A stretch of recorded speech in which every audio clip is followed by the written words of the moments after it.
Buen día, hermanos. Que el Señor les bendiga. Yo les invito que si están en sus posibilidades acercarse lo más que puedan, vengan hacia el frente. Está demostrado científicamente que los alumnos en una clase que se sientan hacia el frente sacan mejores calificaciones que los que están hacia atrás. Ahora, si hay alguna razón por la que tienes que estar cerca del baño, estás enfermo y necesitas estar cerca del baño, o necesitas estar cerca de la puerta porque hay gente que está viniendo y necesitas abrirle la puerta, entonces necesitas estar atrás. O también si tuvieras algún bebé o cambiar pañales, es entendible. Pero si no es el caso, les invito a que se acerquen.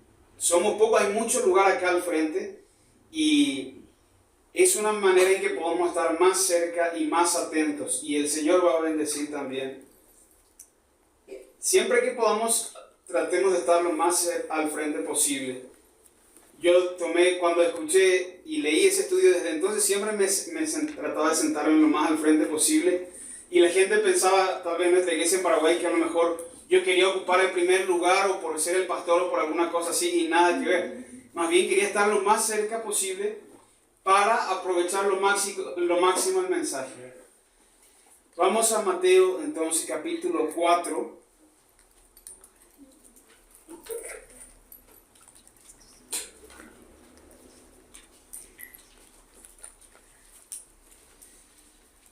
Mateo capítulo 4, versículo 17. Hoy vamos a estar estudiando Mateo 4, 17 al 22. Dice la palabra de Dios: Desde entonces comenzó Jesús a predicar y a decir: Arrepentíos, porque el reino de los cielos se ha acercado. Andando Jesús junto al mar de Galilea, vio a dos hermanos, Simón llamado Pedro y Andrés su hermano, que echaban la red en el mar porque eran pescadores. Y les dijo: Venid en pos de mí, y os haré pescadores de hombres. Ellos entonces, dejando al instante las redes, le siguieron. Pasando de allí, vio a otros dos hermanos, Jacobo hijo de Zebedeo y Juan su hermano, en la barca con Zebedeo su padre, que remendaban sus redes, y los llamó.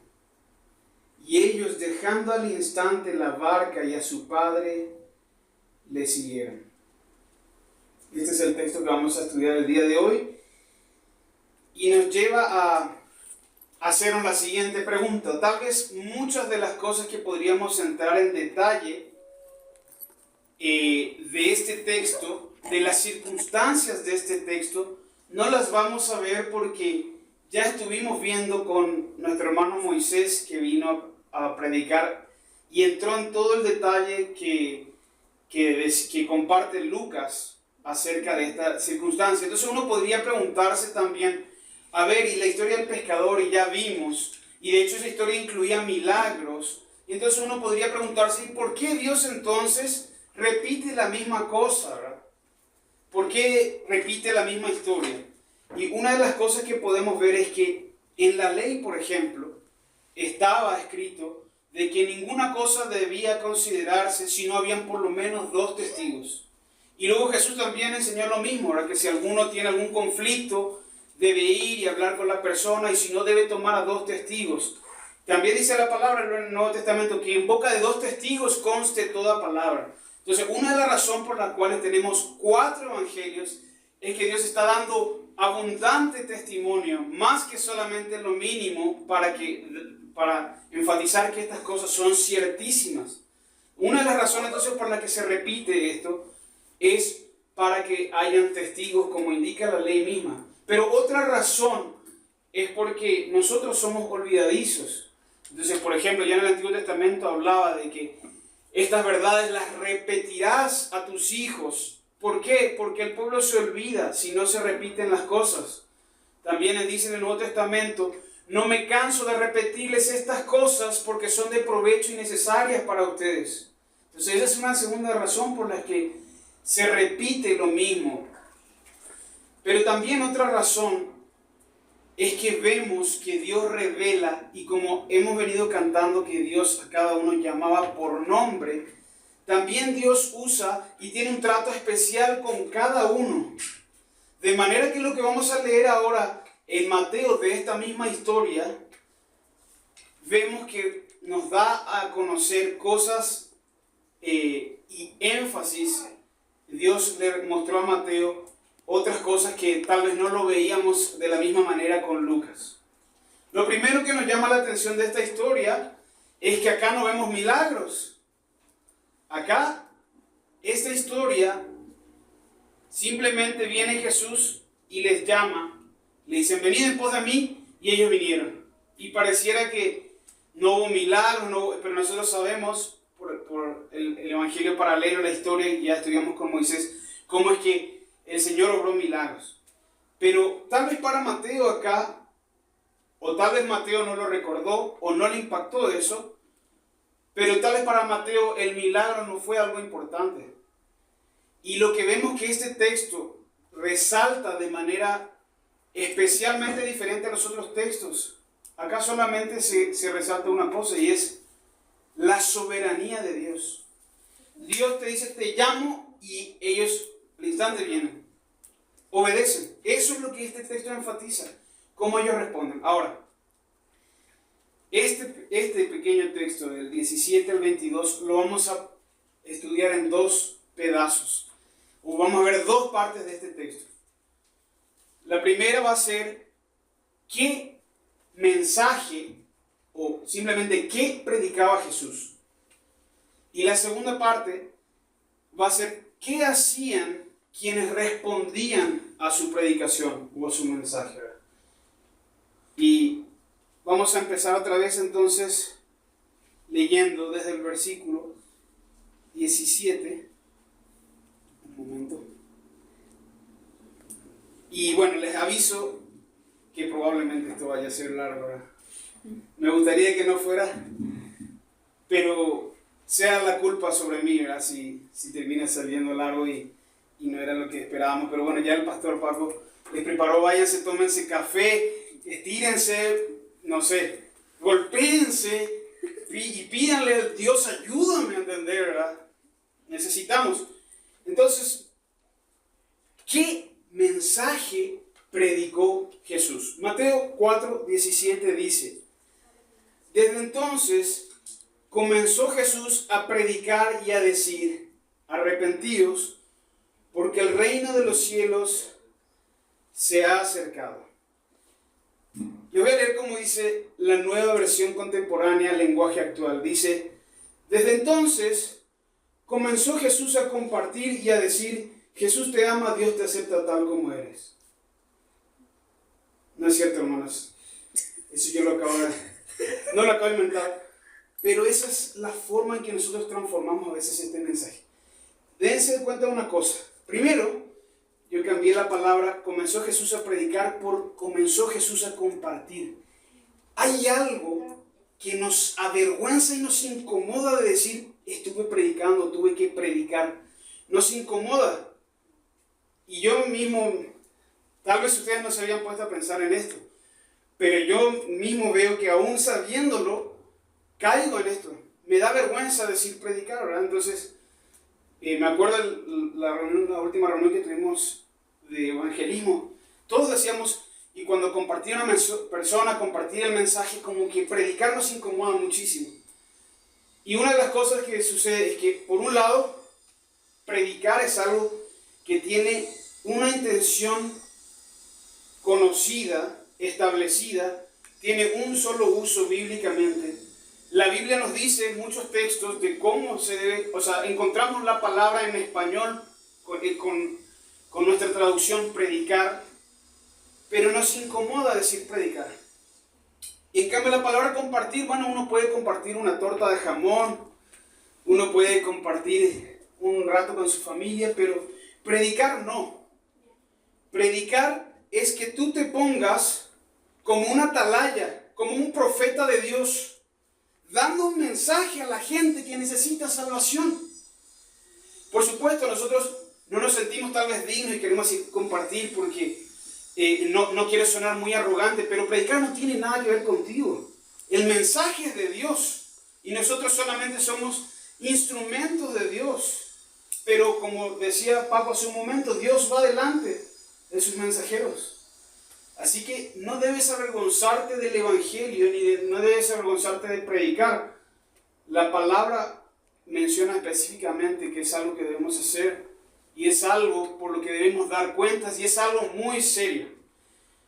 Bueno, una de las cosas que nos cambiamos a veces predicar ahí por compartir, suena un poco más light, un poco más aceptable. La cultura nos presiona a sonar cada vez menos religiosos, vamos a decirlo de alguna manera, y que sea más aceptable en nuestras palabras. En segundo lugar, bueno, lo que vemos acá es que comenzó Jesús a predicar y a decir, arrepentíos porque el reino de los cielos se ha acercado. Este texto que encontramos acá, yo primero quería ponerle a esta primera parte del estudio, había pensado, en vez de llamarle qué mensaje o qué predicó Jesús, yo había pensado ponerle cómo predicó Jesús. Pero realmente el cómo lo vamos a encontrar en el detalle de las parábolas, de las predicaciones de Jesús, cómo hacía él, qué ejemplos daba, qué le decía a la gente, dónde ponía él el dedo en la llaga. Lo podemos encontrar, cómo lo hacía, lo podemos encontrar en las parábolas. Pero acá, en lugar de decirnos o comentarnos una ocasión especial en la que Jesús hizo algo, la forma en que está este texto dice, comenzó Jesús a predicar, está puesto de tal manera que hay una continuidad acá en esto. O sea, no es que Jesús hizo esto una vez, sino que comenzó Jesús a hacer esto, y ahí en lugar de darnos, es como que si le preguntáramos al Espíritu Santo que reveló las Escrituras, ¿cómo podríamos resumir de alguna manera lo que Jesús estaba diciendo? O en palabras de Mateo, y Mateo lo resumía así, arrepentíos porque el reino de los cielos se ha acercado. Comenzó Jesús a predicar diciendo, arrepentíos porque el reino del cielo se ha acercado. Entonces, sí hay algo vamos a ver que hay, por supuesto, la salvación implica muchísimas cosas. Quería anotarla acá, pero no quiero perder mucho tiempo. La salvación incluye muchas cosas. Al hablar de salvación, vamos a hablar de perdón de pecados, vamos a hablar de expiación, vamos a hablar de amor, vamos a hablar de confesión de pecados, vamos a hablar de la ley, de obras, de fe, vamos a hablar de santificación, justificación, redención, regeneración, nacer de nuevo. Hay un montón de cosas que implica hablar de la salvación. Y por eso es que estamos muy equivocados cuando pensamos, bueno, la salvación es una cosa. Si tú crees que has entendido la salvación, tal vez no has entendido todavía como deberías entenderlo. Muchas veces pensamos que el Evangelio es para las personas nuevas, pero la salvación es algo al mismo tiempo que es simple, para que los simples nosotros podamos creer, pero al mismo tiempo es un misterio que no lo podemos comprender completamente. Pablo decía esto, oh profundidad de las riquezas de la sabiduría y de la ciencia de Dios, cuán insondables son sus juicios e inescrutables sus caminos, porque ¿quién entendió la mente del Señor o quién fue su consejero? Para Pablo, la mente del Señor, los caminos del Señor eran algo, la sabiduría del Señor, el conocimiento de Dios, sus juicios, el juicio de Dios, eran cosas insondables o inescrutables, era algo que humanamente no podemos terminar de explorar por completo. También al hablar de la salvación, la Biblia nos habla, por ejemplo, de elección, de predestinación, son cosas que están también en la Biblia. Ahora, cuando llegamos acá arrepentidos, porque el reino de los cielos se ha acercado, quiere decir que esta es la manera en que Jesús comenzó su mensaje y continuó, como decimos, la idea en que, la forma en que está escrito ahí, comenzó, o como dice ahí, desde entonces, comenzó, es como, hay otras traducciones que traducen como de ahora en adelante, o de a partir de ese momento en adelante, y nos resume en esa poca frase. Arrepentidos porque el reino de los cielos se ha acercado. Ahora es necesario que meditemos un poco acerca el arrepentimiento. Como decía, la salvación incluye muchas cosas, pero uno de los temas que está ahí y uno de los temas con que empieza Jesús acá hablando es arrepentimiento. Y la forma en que está escrito esto es: arrepentíos porque el reino de los cielos se ha acercado. Entonces, por un lado tenemos arrepentíos, que es lo que deberíamos hacer. Arrepentíos es un resumen de qué hacer. El mensaje de Jesús incluía un qué hacer, sí incluía un qué hacer, arrepentíos era el qué hacer. Pero había una razón por la que uno podía proceder a esto. En realidad este es el efecto, digamos, y el por qué nos da la causa. ¿Por qué? Porque el reino de los cielos se ha acercado. Entonces, el reino de los cielos se ha acercado. Esta es la causa. Esto es lo que sucede primero. El reino de los cielos se ha acercado. Primero esto. Y porque sucedió esto, que el reino de los cielos se ha acercado, entonces el mensaje de Jesucristo incluye esto. Entonces arrepiéntanse. Porque el reino de los cielos se ha acercado, entonces arrepiéntanse. Ahora, necesitamos entonces entrar en detalle acerca de dónde entra el arrepentimiento en todo esto.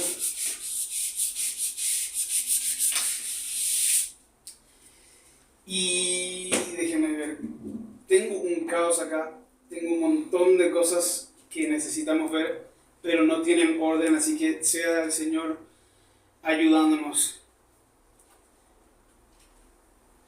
Primeramente,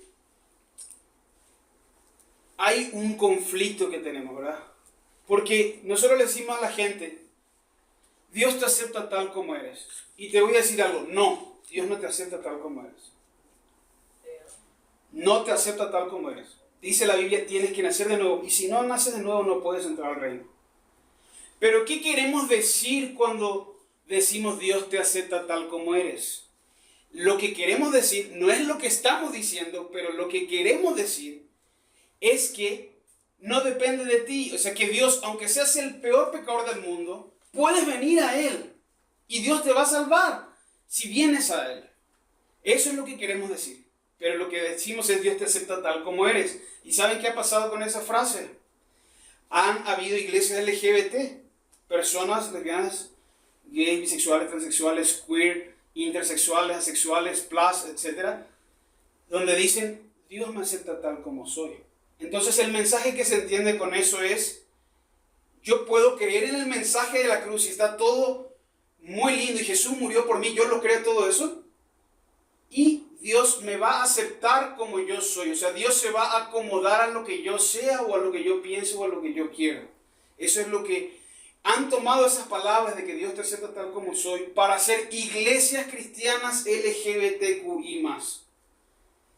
Entonces, primeramente, no, Dios no te acepta tal como eres. Pero Dios te da los medios y Dios te va a cambiar para que Él te acepte. Así que no te va a dejar igual. Pero entonces surge este conflicto. Porque si decimos la salvación de Dios es solo por gracia y es solo por amor y no tiene nada que ver con lo que nosotros hagamos, entonces ¿dónde entra el arrepentimiento en esta cuestión? Nos hacemos bolas a veces con esto y entonces no estamos seguros. Y discutíamos el otro día con un hermano: el arrepentimiento viene después, viene antes. ¿Qué pasa con el arrepentimiento? Jesús empezó acá diciendo: arrepentíos porque el reino de los cielos se ha acercado. Ya hemos dicho que Dios no te acepta si no naces de nuevo. No te acepta tal como eres. Ahora, quisiera mostrarles, y perdón que tengo muchos versículos que tenemos que ver, pero perdón que les vaya a explicar ahora con un ejemplo, con una ilustración de cómo es el arrepentimiento. Pero antes. ¿Por qué dice porque el reino de los cielos se ha acercado y no dice el reino de los cielos ya llegó? Hay otros textos donde Jesús habla de que el reino de los cielos ya llegó. Pero si el reino de los cielos se ha acercado, y es como algo que, bueno, ya está, ya se acercó y ya lo tenemos, entonces, ¿por qué Jesús enseñó a sus discípulos a orar: Padre nuestro que estás en los cielos, santificado sea tu nombre, venga tu reino? ¿Por qué debemos pedir? ¿Por qué Él enseñó a sus discípulos que debían pedir: venga tu reino, si el reino ya vino y ya se acercó? Porque el reino, como dice acá, se ha acercado. Pero para que llegue, en la Iglesia Católica a veces se traduce como venga a nosotros tu reino. Mirando en Reina Valera, no sé si hay otro que incluya a nosotros, pero la mayoría dice venga a tu reino nada más. Pero la implicación es, nosotros estamos orando al Padre nuestro: venga a tu reino, a mí, a nosotros, a mí, para que Dios reine. Entonces, la causa para poder hablar de arrepentimiento primero es que el reino de Dios se ha acercado. ¿Dónde entra el arrepentimiento? Porque la Biblia habla de hay que hacer frutos dignos de arrepentimiento, y eso implica obrar cosas. Pero si la salvación es solamente de Dios, ¿dónde entra? Bueno, y ahora les voy a dar el ejemplo. Y de nuevo, perdónenme que no use un ejemplo de la Biblia, pero luego vamos a ver un ejemplo de la Biblia. Supongamos que, porque queremos saber cuál es la relación del arrepentimiento con la salvación. Y en matemáticas quizá habrán escuchado, los que han pasado por matemáticas o lógica matemática, habrán escuchado donde hay veces que hay algo que es una condición. Algo es una condición. En informática usamos mucho esto de las condicionales también. Algo puede ser una condición necesaria,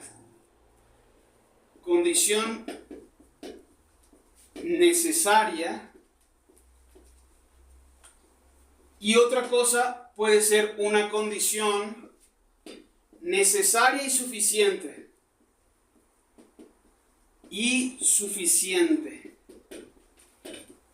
¿Y por qué nos mareas con todo esto? Bueno, vamos a ver. ¿Dónde entra el arrepentimiento con relación a la salvación? ¿Es el arrepentimiento una condición? ¿Es el arrepentimiento una condición necesaria o es el arrepentimiento una condición necesaria y suficiente? ¿Qué significa que es una condición, por ejemplo? Si yo digo, para que me caiga, si yo salgo, estoy frente al edificio, para que me caiga agua en la cabeza, una condición es que llueva, ¿verdad? Entonces, que llueva es una condición. Pero una condición no es necesaria, una condición necesaria, porque una condición, por ejemplo, ¿cuál podría ser otra forma de que me caiga agua en la cabeza si salgo al patio? Que alguien me aviente una cubeta, o también, si es caer agua en la cabeza, que me abro la ducha y me cae agua. Pero cuando yo digo que es una condición necesaria, estoy diciendo que sin esta condición no puede haber. Entonces, qué sé yo, tal vez si hablamos de lluvia, qué sé yo, sin las nubes, y perdón mi falta de rigurosidad científica, ¿verdad? Pero si no se dan las condiciones necesarias, no va a haber lluvia. Entonces, una condición necesaria es algo que si no se cumple, no hay un sustituto para eso. Y una condición necesaria y suficiente es que es como acá tener un ingrediente, digamos, necesario. Esto es un ingrediente, vamos a suponer que es una receta de comida. Esto es un ingrediente, pero es un ingrediente que si no lo tengo lo puedo reemplazar por otra cosa. Ahora, este es un ingrediente que sí o sí lo necesito en mi receta. Y si no lo tengo, no voy a poder cocinar lo que quería. Ahora, este último es algo que si yo lo tengo, ya tengo todo. Es decir, no necesito más ingredientes. Solo con ese un ingrediente ya lo tengo todo y no necesito nada más. Entonces, respecto de la salvación, decimos que la salvación es de Dios. Dios amó al mundo y envió a su Hijo para morir por nosotros. Entonces, y es solo por gracia. Entonces, ¿qué tengo que hacer yo si... Bueno, pues Dios lo hizo todo, ¿no? No hay ni una pizca que yo pueda colaborar o contribuir en la salvación. Y acá les voy a explicar dos cosas que ya sabemos, los que por más que si han tenido algunos años en la iglesia, habrán escuchado que hay una diferencia entre la santificación posicional y la santificación progresiva. La santificación posicional, y vamos a diferenciar acá en posicional y progresiva. La santificación posicional quiere decir que cuando Dios nos hace nacer de nuevo, Él nos coloca en una posición. Esto también es llamado justificación. Esto es justificación. Justificación. Dice la Biblia que somos hechos justicia de Dios en Él. Dios nos declara justos. Siendo justificados, tenemos paz para con Dios. Entonces, en la santificación posicional, que Dios nos declara justos, porque dijimos, Dios no te va a aceptar tal como eres. Necesitas ser justo, impecable, intachable. Y eso Dios lo hace por medio de la justificación. En la justificación nosotros no tenemos ni una pizca de colaboración. Todos los atributos y todos los méritos y todas las obras de Cristo, nada hacemos nosotros. Pero la santificación progresiva es, en nuestro andar cristiano, debemos andar en el Espíritu, debemos hacer morir lo terrenal en nosotros, debemos combatir y no darle el gusto a los deseos de la carne. Debemos vivir por el Espíritu, debemos seguir a Cristo y debemos hacer un montón de cosas donde nosotros participamos. Ahora, esto nos lleva ahora a la explicación de, bueno, ¿qué papel juega en todo esto el arrepentimiento?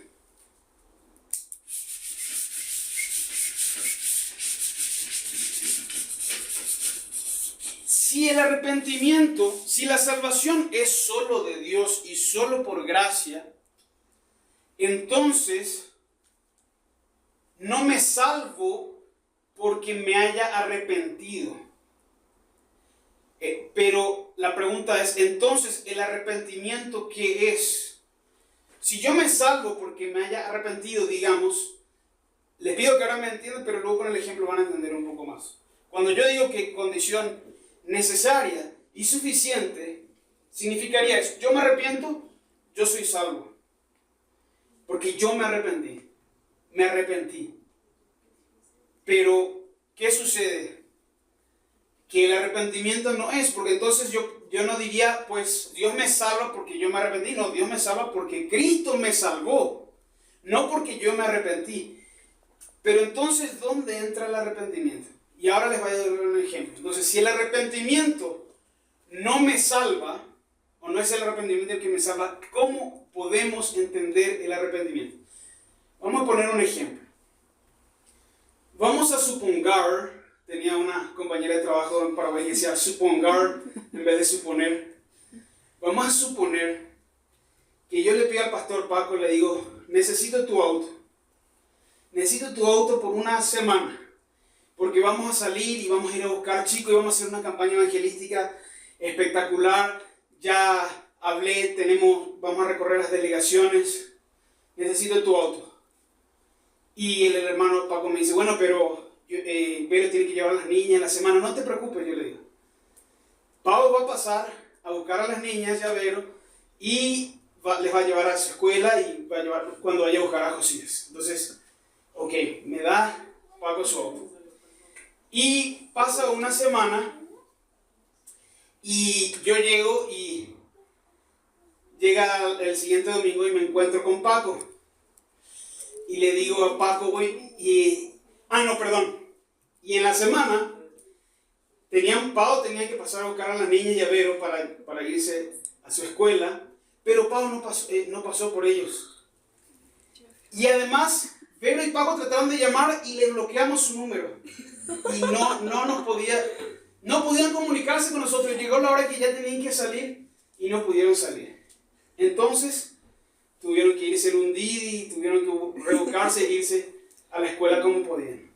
Y llega el domingo y yo llego a la iglesia y Paco me dice, oye, ¿qué pasó? Te estoy marcando. ¿Y el auto dónde está, verdad? Y le digo al hermano Paco, oye, ¿qué crees que el banco me vino con unas deudas, verdad? Y tuve que vender tu auto, mi hermano. Y ¿sabes qué? Ya no pudimos hacer tampoco la campaña evangelística porque ya no me quedó el dinero. ¿Y qué crees? Que me faltaba un poquito para reservar un lugar para festejarle a José su cumpleaños, así que completé con el dinero. Y entonces ya no tengo tu auto, mi hermano, pero con la pena contigo me arrepiento. Me da mucha pena, mi hermano Paco. Qué pena contigo. ¿Qué creen que va a decir mi hermano Paco, verdad? Me va a querer matar, mínimo. Y ¿saben qué? Así somos también con Dios. Muchas veces Dios nos llama y nosotros le bloqueamos, no le atendemos cuando Dios nos está llamando. Y después queremos venir y aparecer como si nada. Así somos con Dios. Ahora, ¿ustedes qué creen que me va a decir el hermano Paco después? Yo le digo, qué pena contigo. ¿Va a pensar que me arrepentí? Mínimo el hermano Paco va a esperar, bueno, pues había esperado que yo le diga, oye, qué pena contigo, pero bueno, voy a apartar una platita de mi sueldo mensualmente y te voy a ir pagando una partecita para retribuirte, ¿verdad? Ahora, ¿qué pasa si ni siquiera puedo cubrir la deuda, ni trabajando toda mi vida podría cubrir la deuda y pagarle al hermano Paco? Y yo le digo, hermano Paco, la Biblia dice que tienes que perdonar a tu hermano, si no Dios no te va a perdonar a ti. Así que tienes que perdonarme, hermano, ¿eh? Yo me arrepentí. Así que tú tienes que perdonarme. Y porque yo me arrepentí, entonces ya tienes que aceptarme completamente. El hermano Paco va a pensar que estoy loco, ¿verdad? Primero. Y segundo, ¿qué pasa ahora si yo nunca podré cubrir la deuda? No puedo cubrir la deuda ni trabajando porque no me da mi sueldo y no voy a llegar. Lo mínimo que él esperaría es, aunque yo no pueda cubrir la deuda, él esperaría, si de verdad me dolió haberle robado su auto y venderlo y gastarlo para mí, mintiéndole y diciéndole que era una campaña evangelística.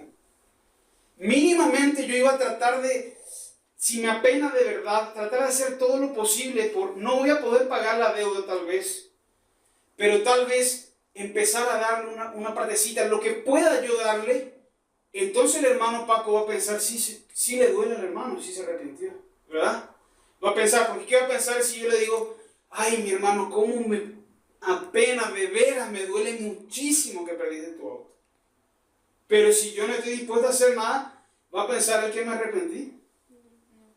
Ahora, en este ejemplo del arrepentimiento, vamos a suponer que, bueno, el hermano Paco ya perdió su auto. Y aunque yo pueda tal vez pagarle un poquitito, y él sabe que yo no voy a llegar. Entonces, el arrepentimiento, ¿dónde me coloca respecto a la salvación? Porque nuestra deuda con Dios no la podemos pagar. No la podemos pagar nuestra deuda con Dios. Entonces, el arrepentimiento no me da la salvación.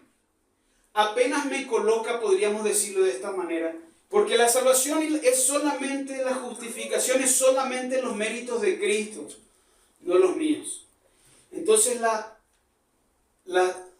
el arrepentimiento solamente me coloca en las condiciones para entonces que el hermano Paco sí diga, pues sí, se arrepiente el hermano, pero si el hermano decide aceptarme de nuevo y no echarme a patada en la iglesia, es solamente por misericordia. No es porque yo le diga, pues yo me arrepentí, hermano Paco, ahora tú me aceptas. No, si yo no le puedo pagar la deuda y él me acepta, solamente por amor y por misericordia. Pero ¿qué pasa si yo no me arrepiento? Él no va a malgastar o no va a creer, no va a malgastar o va a exponer a la iglesia a eso, ¿verdad? No va a malgastar sus recursos en mí. Dios, eso es lo que pasa con la salvación. Podemos tomar otro ejemplo y pensar como en una especie de crédito. Si tú estás en el buró de crédito o en el círculo de crédito, estás ahora en rojo, digamos, estás endeudado en los bancos, lo que sea, estás mal. Y de repente, bueno, viene alguien y te limpia tu buró o lo que sea, o renegociaste tu deuda o lo que sea.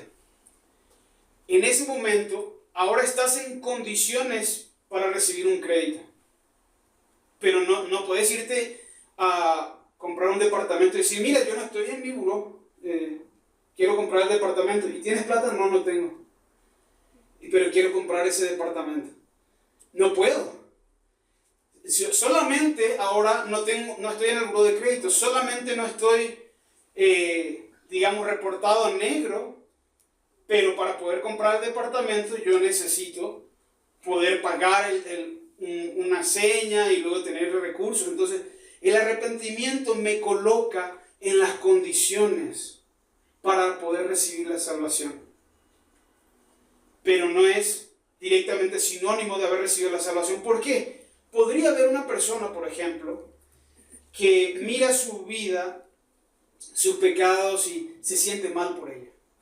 Y hasta dice, realmente yo soy pecador y veo mi pecaminosidad, y entonces empieza a hacer actos para, digamos, tal vez retribuir a quien le ha defraudado. Pero si esa persona todavía no recibe a Cristo y no nace de nuevo, no puede entrar en el reino de Dios. El arrepentimiento, entonces, de nuevo, es algo que me coloca en las condiciones. Pero no es la razón, no, la justificación solamente se debe, o la razón por la cual el Padre me acepta solamente es debido a los méritos de Cristo. Y vamos a leer un ejemplo acá en Lucas 19 de un hombre que procedió de esta manera. Y perdón que ya nos echamos 40 minutos solamente en el tema del arrepentimiento y todavía no entramos al tema de Andrés, Pedro, Jacobo y Juan. Lucas capítulo 19. Lucas capítulo 19, versículo 5 dice... Ay, no, está mal anotada la cita. A ver. Vamos a ver el 15. Sí, es Lucas 19, no, me fui a Juan, no sé por qué. Lucas 19, entonces dice...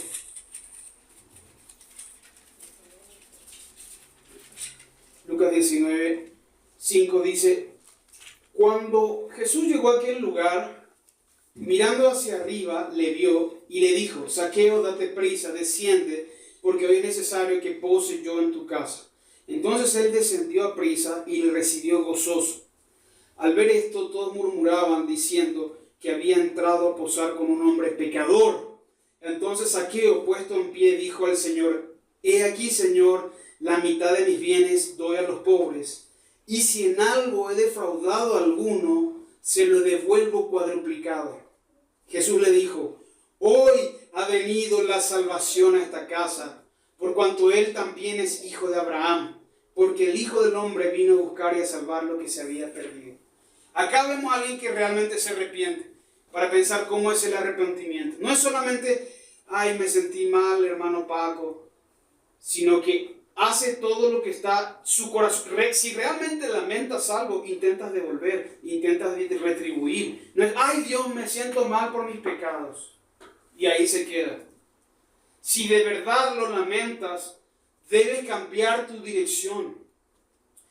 Y esto es lo que hizo este hombre Zaqueo. Y luego acá sí dice, no solamente el reino de Dios se ha acercado, sino dice la salvación ha llegado. Hoy ha venido la salvación a esta casa y este hombre fue salvo. Este hombre se arrepintió y este hombre fue salvo. Ahora, no fue salvo por, digamos, haber devuelto, que él no creyó en Jesús, pero dijo, bueno, voy a devolver a los que les está fe. Sino que él devolvió, pero él creyó en Jesús. De hecho, su mirada estaba puesta en Jesús, aunque sea subirse al árbol. Por eso les digo, vengan lo más al frente que se puedan, ¿verdad? Fíjense, el hombre de Zaqueo no tenía lugar pero se subía al árbol aunque sea para poder mirar y escuchar a Jesús más atentamente. Entonces él creyó y él se arrepintió también, y entonces vemos cómo es el arrepentimiento verdadero. Ahora, el mensaje entonces, el resumen del mensaje que predicaba Jesús es un resumen, es arrepentidos porque el reino del cielo se ha acercado. Otro texto nos dice arrepentidos y creer porque el reino del cielo se ha acercado. La Biblia a veces usa una sola palabra pero resume varias ideas en esa palabra. Con creer, por ejemplo, la Biblia no habla de una fe sin obras muerta, porque dice la Biblia que los demonios también creen y tiemblan.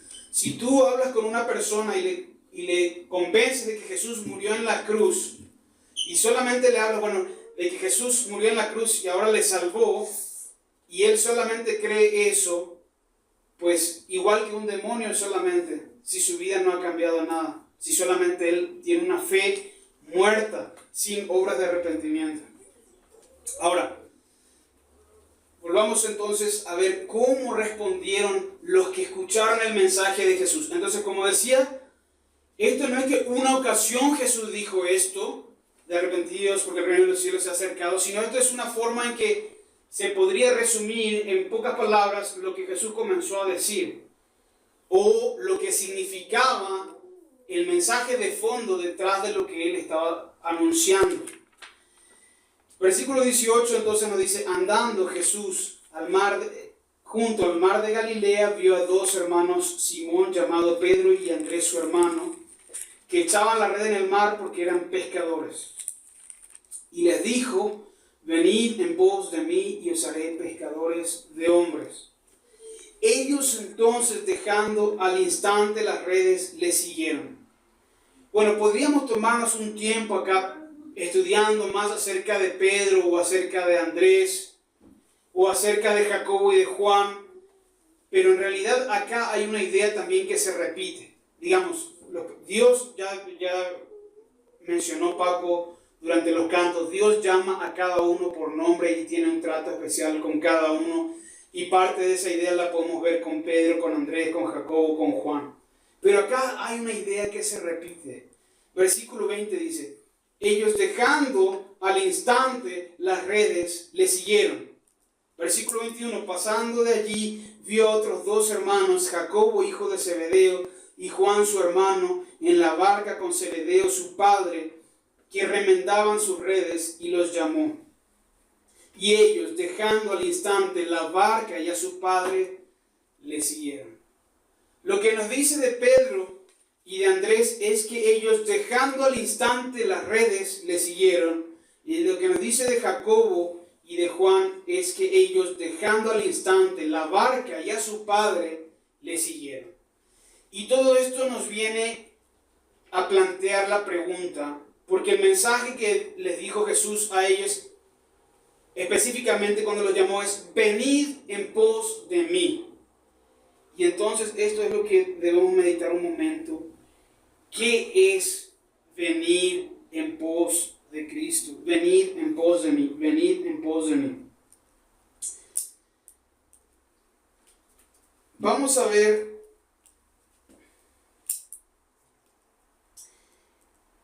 un momento lo que implica venir en pos de Cristo, seguir a Cristo.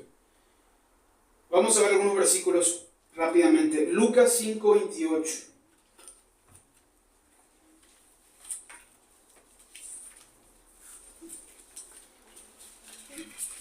Lucas 5:28. Voy a tratar de pasar muy rápido para... Lucas 5:28 nos habla el texto de la pesca milagrosa y nos dice, después de la pesca milagrosa. Lucas 5:28 es cómo llamó a Mateo. Y nos dice ahí, Lucas 5:28, y dejándolo, al final le dice, voy a leer del 27. Después de estas cosas salió y vio a un publicano llamado Leví sentado al banco de los tribunos públicos y le dijo, sígueme. Y dejándolo todo, se levantó y le siguió. Eso es cómo llamó a Mateo. Lucas 5:11, retrocediendo un poquitito, nos dice ahí, respecto, resumiéndonos lo de la pesca milagrosa, Lucas 5:11 nos dice: y cuando trajeron a tierra las barcas, dejándolo todo, le siguieron. Fíjense que para estos hombres, seguir a Cristo, ¿qué significó? ¿Verdad? Primeramente, dejaron una gran ganancia que tenían porque hubo una pesca enorme. Entonces tenían muchísimo dinero ahí a su alcance. Pero dejaron la pesca. Luego dejaron las redes, que es su fuente de trabajo. Dejando las redes, pues ya no iban a poder más pescar otra vez. Es como dejan su trabajo y ya no lo pueden recuperar. No es plan B, voy a guardar las redes por si las cosas no van bien con Jesús. Después vuelvo y agarro la red y volvemos a recuperar. No, dejaron las redes. Dejaron la barca y Jacobo y Juan dejaron a su padre. O sea, dejaron a su familia, dejaron su trabajo, dejaron su fuente de ganancias, dejaron su dinero y sin un plan B. Los hombres que siguieron a Jesús. Uno puede decir, bueno, pues esos son ellos. Ahora, ¿qué hay de nosotros? Antes de leer varios textos, quisiera mencionarles por qué hay que dejarlo todo. Primeramente, y eso es lo importante y no es lo que tal vez está la idea cuando vamos a evangelizar, pero muchas veces nosotros tratamos de suavizar el mensaje y que no parezca que vaya a ser un poquitito difícil, ¿verdad? Seguir a Jesús. Queremos presentar el lado bueno, o el lado agradable, o el lado fácil, pero no presentar lo que cuesta realmente seguir a Jesús. Hay una razón por la que hay que dejarlo todo. Y de hecho varios cantos que hemos hecho esta mañana estaban relacionados a eso. Hubo un canto que decía, toda mi alma, te dejo toda mi alma. El último canto era, mi vida entera te la doy. Y les voy a dar, si es que les gustaría anotar, simplemente unas 6 razones rápidamente. Esto no se lo van a acordar, por supuesto, así que si no lo anotan, no se lo van a acordar. Unas 6 razones por las que es necesario dejarlo todo. Primeramente, razón número 1, hay un conflicto de intereses aquí. En primer lugar, hay un conflicto de intereses. Nos dice la Escritura, no podéis servir a Dios y a las riquezas. Nos dice también, la amistad con el mundo es enemistad contra Dios. En segundo lugar, la palabra todo, dejarlo todo, como estos que lo dejaron todo, tiene una idea de intensidad y amplitud, ¿verdad? Bueno, todo implica, en segundo lugar, todo implica intensidad y amplitud. Por ejemplo, dice la Biblia, que amarás al Señor con todo tu corazón, con toda tu mente, con toda tu alma y con todas tus fuerzas. Ahí hay intensidad y hay amplitud. O sea, significa hay pasión, hay ganas, hay voluntad, pero también hay amplitud. Quiere decir que abarca toda tu vida. Además de ese texto también, otro texto dice, me buscaréis y me hallaréis porque me buscaréis de todo corazón. Un segundo texto que respalda esta idea de todo. Una tercera razón por la que es necesario dejarlo todo, podríamos decir que es una cuestión de valor o es un buen negocio. Porque dice Jesús que recibiréis 100 veces más. Vamos a ver después este texto. Pero cuando Dios nos pide que dejemos todo, no nos está ofreciendo un mal negocio. Y no es que Dios quiere lo peor para nosotros y no tiene nada preparado para nosotros. En cuarto lugar, hay una razón de por qué hay que dejarlo todo y es una cuestión de deuda. En cuarto lugar, hay una deuda. Nos dice la Escritura que somos pueblo adquirido por Dios. La Escritura usa la palabra redención. Usa este término de alguien que pagó. Eso significa redimidos, pagar el precio para comprar algo. ¿Y qué es lo que está comprando? Esclavos. Nos dice también la Escritura, fuisteis comprados por precio. entonces hay una deuda que tenemos. Nuestra vida le pertenece a Dios y no a nosotros. Una quinta razón de dejarlo todo es una cuestión de obediencia. Si el Señor manda, no lo vimos todavía, no leímos dónde el Señor manda esta cuestión. Pero es una cuestión de obediencia. Si el Señor manda venir y sígueme, hay que seguirle. Y a veces seguirle necesita que te desprendas de algo. Pero debes obedecer. Si eres Señor, Él dice en la palabra, ¿por qué me llamáis Señor, Señor y no hacéis lo que yo digo? Y también dice, si pues soy yo Padre, ¿dónde está mi honra? Y si soy Señor, ¿dónde está mi temor? Es decir, en quinto lugar, entonces hay una razón de obediencia, de por qué Dios nos demanda todo. Y en sexto lugar, hay una cuestión acá de renuncia que implica, una implicancia de dejarlo todo. Es una razón de renuncia, una idea de renuncia va acá. Porque la Escritura nos dice, por ejemplo, dice el apóstol Pablo, por amor del cual lo he perdido todo y lo tengo por basura para ganar a Cristo. Pablo dice que lo comparado, como decía hace un rato el pastor Paco, ¿verdad? ¿Qué es nuestra vida comparada con el valor de Dios? Basura. Por eso Pablo decía que él perdió todo y lo tenía por basura para ganar a Cristo. Hay una renuncia también ahí. Y el segundo versículo de renuncia, porque esta es la sexta razón. Y este es el texto con el que vamos a terminar también. Pero hay un montón de versículos, hay un montón de cosas, pero no les quiero hacer gravoso. Pero dice, el que no renuncia a todo lo que posee, no puede ser mi discípulo. Es una condición que puso ahí el Señor.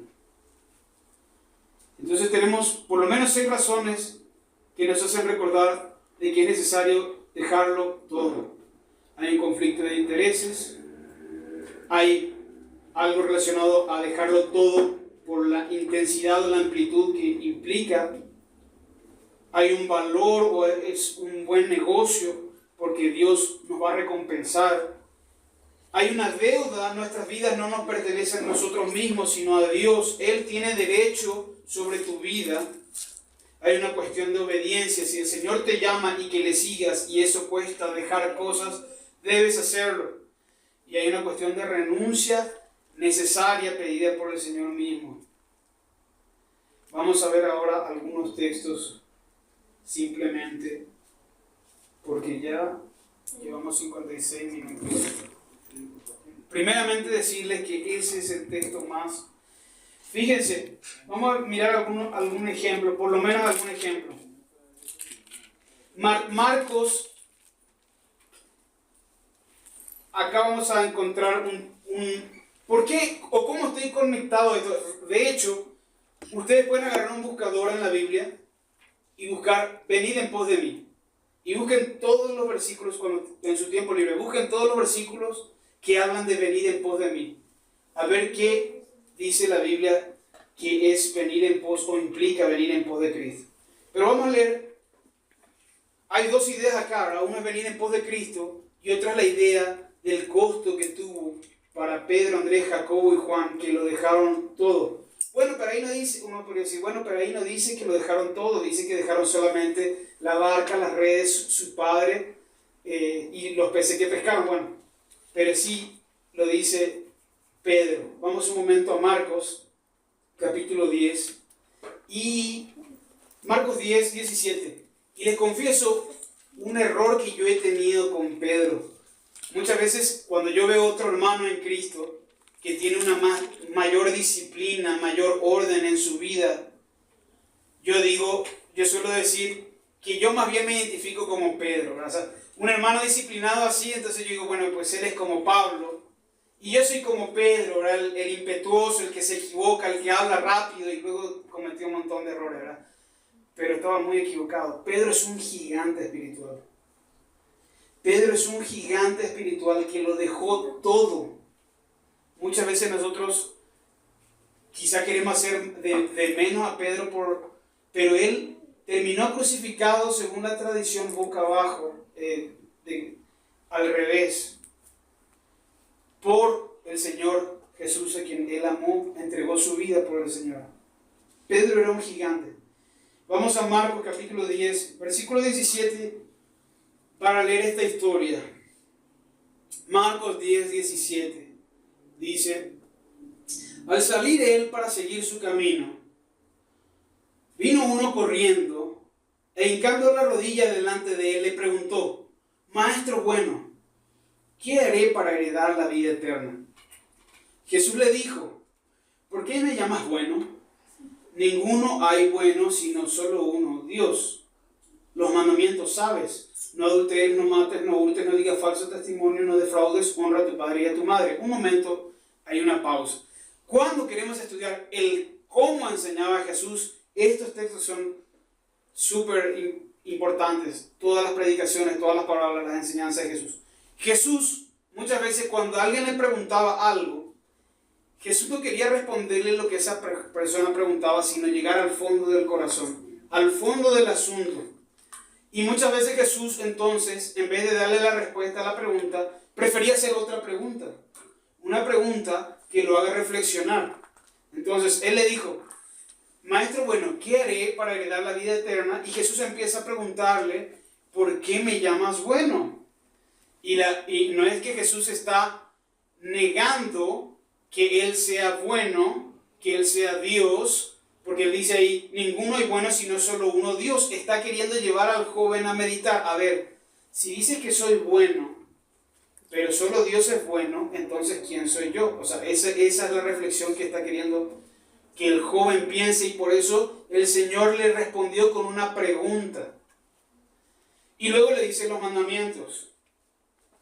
Versículo 20. Él entonces respondiendo le dijo: Maestro, todo esto lo he guardado desde mi juventud. Y fíjense acá el texto, cómo lo pone Marcos. Y ya lo había mencionado Paco, no me acuerdo hace cuánto estudié atrás, pero ya esto mismo. Versículo 21. Entonces Jesús, mirándole, le amó. Le amó. Y entonces lo que dice Jesús a continuación es porque le ama. Con amor le está diciendo esto. Y le dice: una cosa te falta. Anda, vende todo lo que tienes y dalo a los pobres, y tendrás tesoro en el cielo. Y ven, sígueme tomando tu cruz. Pero él, afligido por esta palabra, se fue triste, porque tenía muchas posesiones. Entonces Jesús, mirando alrededor, dijo a sus discípulos: cuán difícilmente entrarán en el reino de los cielos, en el reino de Dios, los que tienen riquezas. Bueno, una parte de ahí, ¿cómo conectamos esto con el texto que estamos estudiando? Bueno, es que había una cuestión del reino de los cielos, el reino de Dios se ha acercado, y está esta idea de dejarlo todo, y es lo que Jesús le está pidiendo a este joven rico. Ahora, si nosotros hubiéramos ido acá evangelizándole a este joven, no hubiéramos dejado que se iba sin hacer su oración. No íbamos a dejar, no, espérate, ven, vamos a orar, cree, y después el Señor, no hace falta no te preocupes, no hace falta ahora que dejen, ven, y después, a lo mejor después puedes ir dejando un poquitito las cosas, ¿verdad? De Dios, para agradar a Dios, ¿sí? Puede venir como añadidura después. No. Jesús no bajó la vara.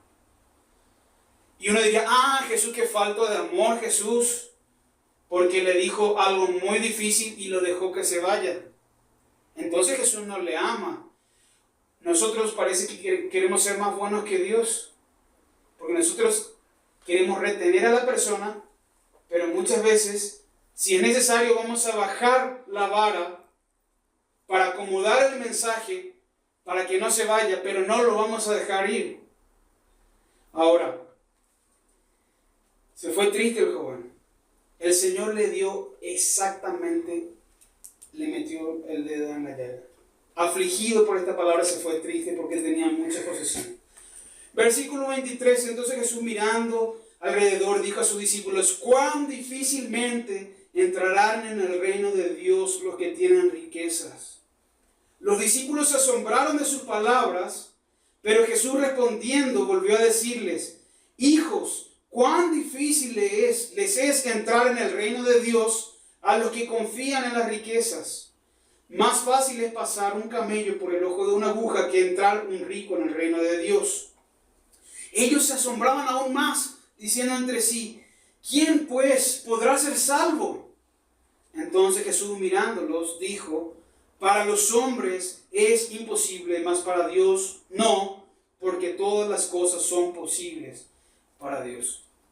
Y ya sabíamos, en otro texto de la Escritura, también dice Jesús, ¿qué recompensa dará el hombre por su alma? ¿Puedes comprar o pagar tú el precio de tu alma? No puedes. No puedes. El costo, tú primeramente no eres un cordero inocente, eres sucio. Ni aunque dieras tu vida en sacrificio, no puedes pagar. Es como que el caso, acuérdense el caso que recién vimos de el auto de Paco, ¿verdad? Si yo le debo la plata y, ay Paco, de veras, perdón. Y sabes qué, me voy a morir por... Pero él se quedó ya sin su paga. Y no es. Entonces, porque la deuda es mucho más grande. Pero cuánto más hablando de Dios, ¿verdad? Cuánto más alta es nuestra deuda.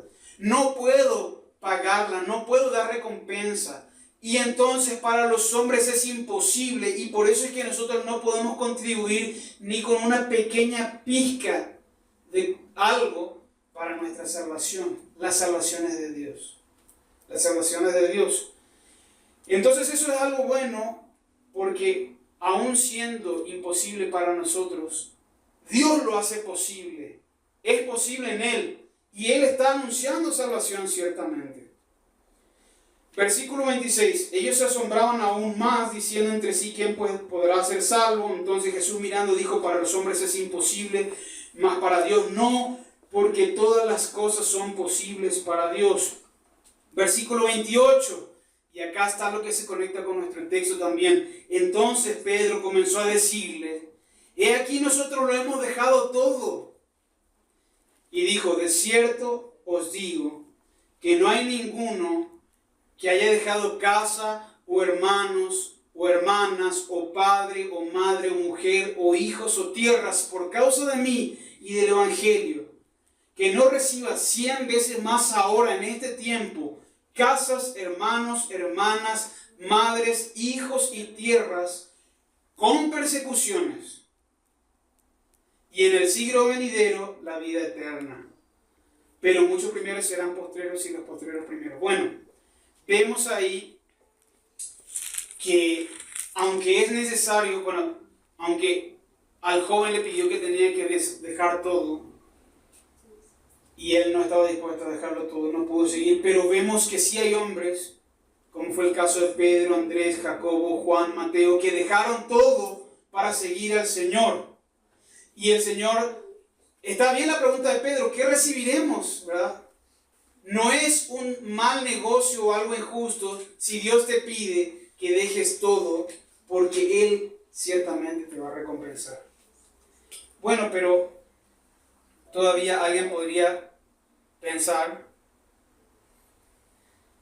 sí, pero ahí no está diciendo que nosotros debemos dejarlo todo. Y ahora sí vamos al texto, que es el que realmente nos incomoda tanto, que aún en tal vez décadas de ser cristiano, muy pocas veces he oído una predicación acerca de este versículo.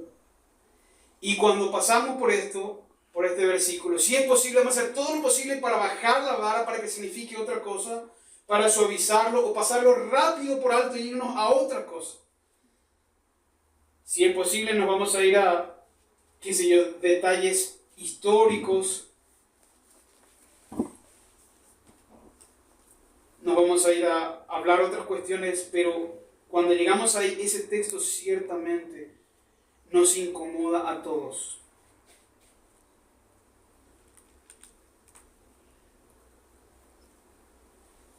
¿Están despiertos, hermanos? Sí.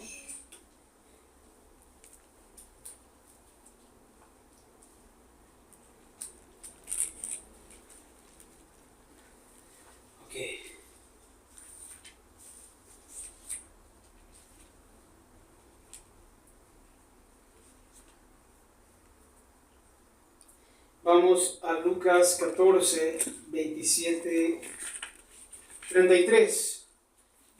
Y el último versículo es el que especialmente les estoy diciendo, que nos incomoda y nos deja en una posición muy offside, fuera del lugar. Lucas 14, 27. Voy a leer desde el 25. Grandes multitudes iban con él, Lucas 14, 25. Y volviéndose les dijo: si alguno viene a mí y no aborrece a su padre y madre y mujer e hijos y hermanos y hermanas y aún también su propia vida, no puede ser mi discípulo. Y el que no lleva su cruz y viene en pos de mí no puede ser mi discípulo. Porque ¿quién de vosotros, queriendo edificar una torre, no se sienta primero y calcula los gastos a ver si tiene lo que necesita para acabarla? No sea que después que haya puesto el cimiento y no pueda acabarla, todos los que vean comiencen a hacer burla de él, diciendo: este hombre comenzó a edificar y no pudo acabar. ¿O qué rey al marchar a la guerra contra otro rey no se sienta primero y considera si puede hacer frente con 10,000 al que viene contra él con 20,000? Y si no puede, cuando el otro está todavía lejos, le envía una embajada y le pide condiciones de paz. Fíjense que acá está hablando de hacer un cálculo de cuánto va a costar seguir a Jesús. Esto nosotros ni en broma queremos mencionarle a las personas que le vamos a evangelizar, ni de chiste, que va a tener algún costo para nuestras vidas. Y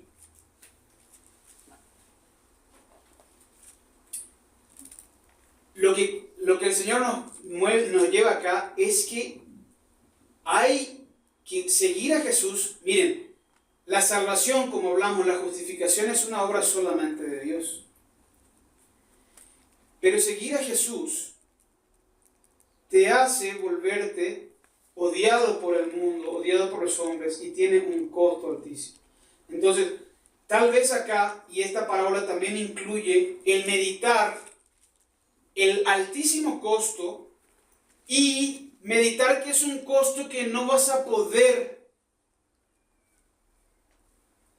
afrontar por ti mismo. Por eso es que ahí te habla de un rey que marcha a una guerra y tiene 10,000 y va contra uno con 20,000. Y no puedes. Entonces, el problema es que tú no puedes. Pero Jesús ya le dijo, la salvación es imposible. Pero ahora, este versículo 33 es el que, si es posible, lo vamos a borrar de la Biblia, mencionarlo, suavizarlo, no hablar nunca de este versículo. Dice: así pues, cualquiera de vosotros que no renuncia a todo lo que posee, no puede ser mi discípulo. Y este versículo nos incomoda 100% a cada uno, y tal vez, no sé, porque hay otros textos que son bastante duros también, como decía: el que no toma su cruz y me sigue, como también dice otro texto que Dios vomita al que es tibio, ojalá fuera frío como caliente, ojalá fuera frío o caliente, pero no tibio, porque lo vomitaré de mi boca a los tibios. Pero ningún texto te pone en estos términos: cualquiera de vosotros que no renuncia a todo lo que posee, no puede ser mi discípulo. Yo no sé este texto, y quiero que te incomode, y quiero que te sientas mal. Quiero que veas y le pidas perdón a Dios. Yo estoy en esta situación. Fíjense. ¿Por qué? Porque vivimos tan concentrados en este mundo. Nuestra vida, nuestros sueños, nuestros planes, nuestro tiempo, estamos tan metidos en esta tierra que las cosas eternas de valor incalculable para nosotros la dejamos de lado. Y muchas veces Dios nos está llamando y le cortamos y lo bloqueamos. Y luego queremos venir a pedir cosas. Pero si Dios nos pide que renunciemos a una cosa, ya no. A ella no me gusta. Entonces, cada uno debe saber en dónde está el punto que en el caso del joven rico eran sus posesiones y que ese fue un obstáculo que no pudo seguir a Jesús porque él dijo, esto yo no lo voy a dejar. Dios te puede pedir a ti todo y te puede pedir cualquier cosa, pero cuando tú agarras algo y tú dices, esto no lo voy a dejar. Y quiero contarles un caso no sé si sabían, pero yo soy el reemplazo de un pastor en realidad. Nuestro hermano Paco, hace 10 años atrás, estaba planeando iniciar esta congregación con otro hermano. El hermano Siri se llamaba él. Y él tuvo un cáncer muy fuerte. Ellos no querían tener hijos con su esposa, pero después finalmente se resolvieron. Ya cuando tuvo cáncer y cuando se pensaba que ya era estéril a causa del cáncer, entonces Dios les consiguió tener un hijo. Para mí, yo hablaba con él y le preguntaba, bueno, ¿y por qué? Él me decía, pero ¿por qué quieres tener un hijo? Y para mí, no hay que tener un porqué para tener hijos. Para mí es supernatural. La Biblia dice, fructificad, multiplíquense, llenemos la tierra. Siempre yo tuve ese pensamiento, de tener hijos es algo supernatural, no tendría que tener un porqué. Pero él me dijo, yo no quería tener hijos, pero ahora ya tengo un porqué. Quiero un hijo para que le dé la gloria a Dios. Y entonces ese fue su sueño, porque él soñó y soñó que iba a tener un hijo y que él iba a estar, digamos, en la fila para entrar. No estoy diciendo que Dios nos hable a todos por sueño, ni nada, no quiero. Pero él llegó a la convicción de que debería tener un hijo para la gloria de Dios. Bueno, y después él se enfermó de cáncer. De hecho, como matrimonio yo diría que ellos dieron pasos de fe muy grandes. Ella ganaba muy bien, ella trabajaba en SAP, en una empresa de Alemania que produce un software muy, muy caro. Él trabajaba en Deloitte, una consultora también de informática muy, muy grande. O sea, los dos le iban muy bien. Ella en un momento decidió dejar su trabajo para ocuparse de su casa, pensando en tal vez seguir algo más bíblico y dedicarse más a lo que ella sintió o creyó que Dios le pedía que hiciera. Renunció a comprarse muchos zapatos, de cada mes un zapato, de todo lo que quería. Renunció a sus posesiones para eso. Pero luego ya cuando él estaba, luego primero pasó que murió el papá de ella y luego cayó él con cáncer.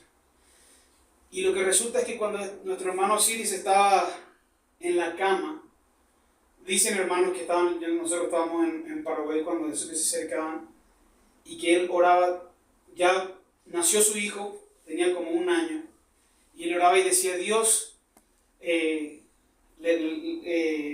quisiera recuperarme del cáncer para ver crecer a mi hijo, para poder enseñarle la palabra, pero no se haga mi voluntad, sino la tuya. Fíjense a lo que estuvo dispuesto a renunciar el hermano Cis, a su propio hijo, a su propia vida, con su esposa, con su hijo, para decirle al Señor, no se haga mi voluntad sino la tuya. Se negó a pedirle a Dios que lo restaurara, porque Él dijo que se haga tu voluntad. Y a ese punto es donde el Señor nos quiere llevar. Cuando vemos el valor de la eternidad muy lejos de cualquier cosa terrenal, muy por encima de todo, cuando nuestro amor por el Señor, nuestra fe en el Señor, podemos ver los tesoros del cielo a ese nivel, como para estar dispuesto a renunciar a tu esposa, a tu hijo, a tu propia vida. Y esto nos pone en esta situación.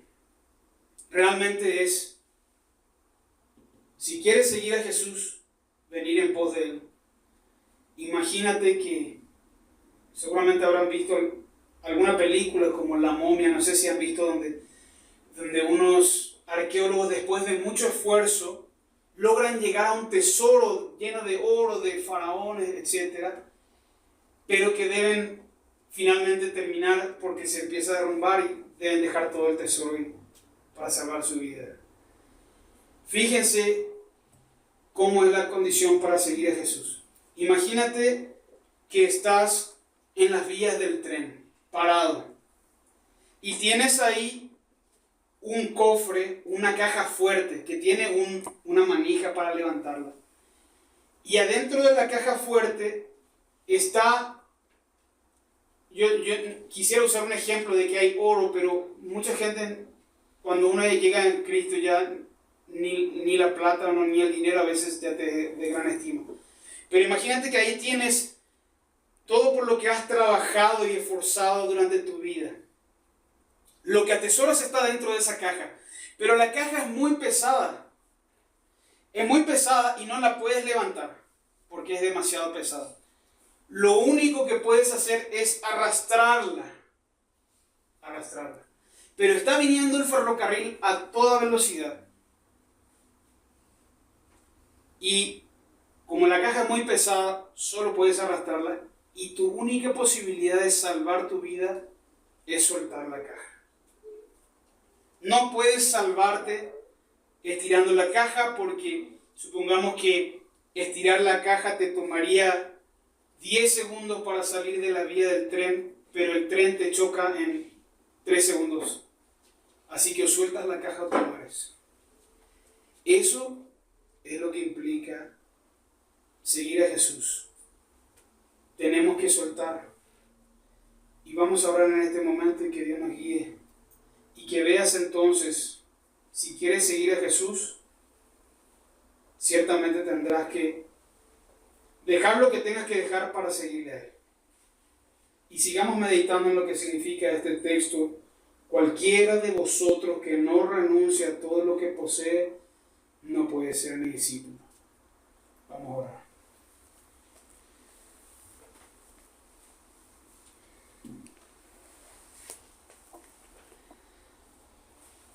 Señor, te pedimos